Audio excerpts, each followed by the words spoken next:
Have you wanted to invest in real estate but don't have the time or the desire to deal with tenants and tenant related issues? Sounds like vacant land investing may be something of interest to you.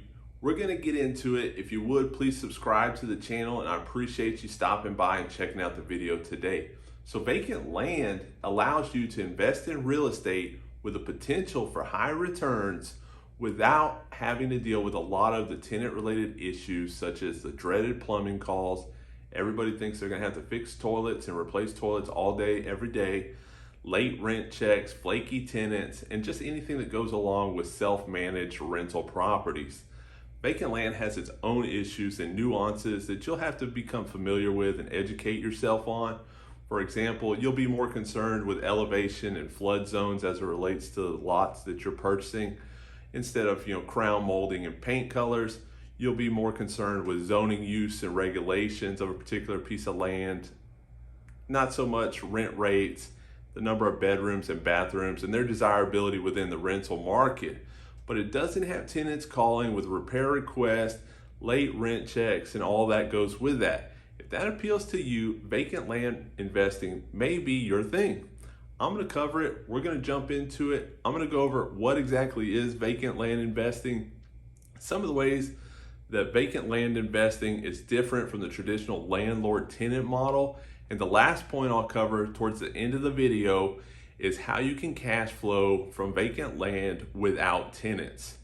So what exactly is vacant land investing? So it's raw land, it's what it sounds like, without a dwelling structure, is used as the investment vehicle to realize gains chiefly through appreciation or arbitrage opportunities. Vacant land comes in many different forms, such as home sites, custom home sites, subdivision infill lots, commercial properties, small business lots for storage, acreage, ag production, and other uses as well. In my business, instead of buying a house or a building to provide cash flow through monthly rent checks, I'm buying undervalued, poorly marketed, vacant land from motivated sellers, and then I'm repackaging and reselling that land to realize appreciation and gains.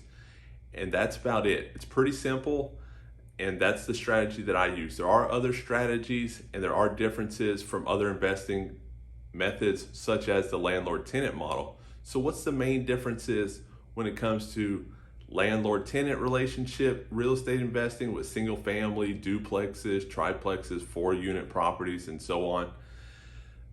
A few are the financing, your cash flow, and the way that you realize gains or losses on the properties and on the deals. And also, one thing to keep in mind is the improvements that can add value to the property. We'll cover some of those differences, and let's start off with the financing.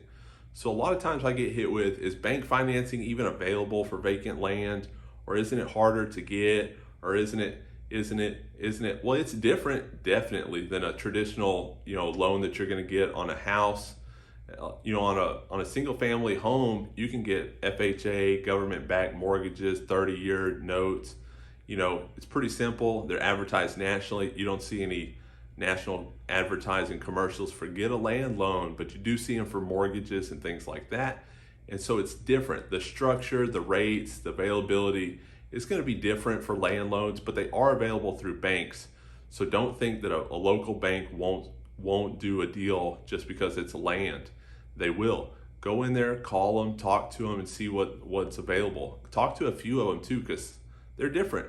Some are more open to it than others, and some specialize it, and others will do it, but they don't do it all the time. I recommend a local or regional bank, or even an agricultural focused bank would be more open to doing land loans. And that's where I would start out if I was looking for a loan for a land investment property. The cash flow and the way that you realize gains or losses is also another difference that I want to cover here. And in my business, the cash flow comes one time, the gains or the losses on a deal come one time, basically when I sell it. So I'm buying undervalued properties. I'm trying to buy that lot for $50,000 that I can sell for $125,000 or $100,000. And so I'm buying the lot, I'm doing what needs to be done, and then I'm repackaging it and I'm remarketing it and hoping to gain in that way. So the only time I'm getting paid is at the closing, when that property actually sells. There's no monthly rent check, and depending on how you market that property, how well you price it, and your strategy there is going to determine how long that land sits on the market before you find a buyer. Could be 30 days, could be 6 months, a year, depending on your strategy, your marketing, your pricing, if you got everything correct. So do your due diligence in that area. But the cash flow is one of the main differences, and that goes back to bank financing as well.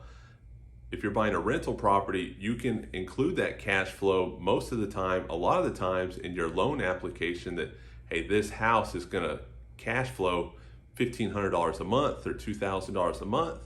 Well, they'll factor that in. But if you're buying a piece of land, it's gonna cash flow nada, nothing. So that's part of the financing as well. And then the improvements that you can make on the property to make it more valuable or more desirable to a prospective buyer.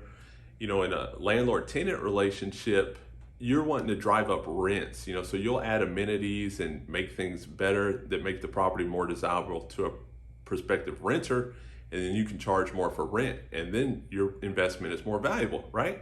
Well, in vacant land, the concept is kind of the same. You want to add amenities, if you will, to the property that are going to make it more desirable to a prospective buyer who's looking for that. If you've got a vacant piece of land that's a potential home site and it doesn't have water or sewer utilities there available and ready to tap into, that may not be so desirable to a prospective home builder that's like, it's not there, I don't want to mess with it, this one has it, I'll go with that one. So you're trying to make it as turnkey and easy for your potential buyer as possible, if it's cost effective and if it's a true value add. Some of the other ways is access. There may be a road in front of that property, but there may be like a drainage ditch between the road, the property, and not easy to drive over. And so you may want to put in a culvert with a driveway if it's cost effective again. And then your prospective buyer says, it's easy, I just drive right up. Or they may not even think about it, but they'll say, I drove right up there. This one here, I'd have to, there's a big ditch in front of it, I can't even get to it. So lot cleanup, people have been putting trash on that property for years, clean it up, mow it, and look at comps in your area too, and see what's been selling, see what those properties have that yours doesn't. Talk to a realtor that's knowledgeable in your local market, and find out what's desirable to buyers of vacant land. Talk to a real estate agent that's been selling land, that you see has comps, that has things that have sold, and they've been part of those deals. What were the objections, and what are buyers looking for? So there are improvements that you can make to land, just like any other real estate investment, that will add value. Now, let's get into number 3. How can you cash flow from vacant land without tenants? Now, there are tenants available for vacant land that are looking for parking, small business storage space on a vacant lot that has equipment or something like that. But if you're looking to completely avoid tenants, there's still a way to cash flow from vacant land, and you got it, it's owner financing. So basic overview of how that would work is you've got a piece of property, you've got a piece of land, either you already own it, or you purchase it below market value. You turn around and market that for sale with owner financing available, which a lot of times will allow you to gain a premium price on that property because the financing is easy, it's turnkey, and a lot of buyers are looking for that. It's easy qualifications. They're thinking in their mind, like a lot of folks, land is hard to get a bank loan on, or I'm not going to qualify for that. Well, if you've already got the financing lined up for them as the seller and the bank in this instance, you make it easy, and a lot of times that allows you to get a premium price on your land.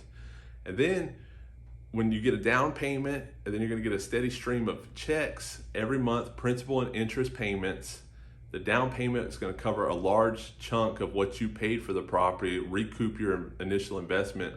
Sometimes it even covers all of it, and your new buyer that just purchased this land from you is going to continue to pay the property taxes, so you don't have to do that anymore. And they're going to take care of the upkeep and hopefully add improvements to the property as well. So if the property ever came back to you, you would have it with those improvements.